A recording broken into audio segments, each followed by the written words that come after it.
So what are some examples of things you've seen here that are going to substantively improve the lives of patients or empower consumers, make it easier for caregivers to take care of their parents, sick loved ones, etc.? So one that I love is a company called Purplebinder out of Chicago.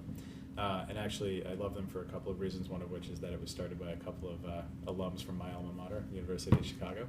But what they're doing is pretty special because they're essentially taking this Wild West world of social services in a local geographic area and collecting them and putting them all in one place for any individual, whether you're a social worker or a person, to actually go and find easily and access in a way that makes sense. So today, in almost every city or town or whatever that's out there, there are social services available to people who need them, but there's no easy way for them to go and find what those social services are. They literally have to usually make phone calls. A lot of the information that's on the web is out of date.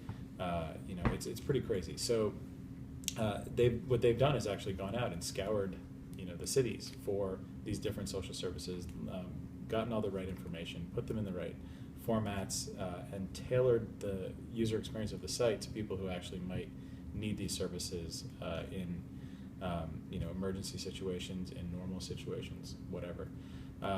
And as far as I know, it's one of the first social service sort of open data sites out there.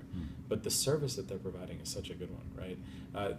I've watched Joseph Flesch is the co-founder of the company, and I've watched him present a couple of times. And one of the examples he uses, he says, "Look, imagine there's a domestic abuse situation, and it's 1 a.m, and the person in the relationship who's been abused needs to get out of the house with the kid, but doesn't know where to go or what to do.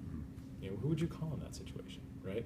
Now you actually have a place to go to find out exactly where the right place is, and take care of the things that you need to take care of. And so I think there's a huge amount of potential for stuff like that. And they're consuming open health data and using it? So they're actually they're both collecting their own and consuming open health data, which I think is great. People want to check them out online, they're what? Purplebinder.com. Okay, thank you, Bryan. No problem.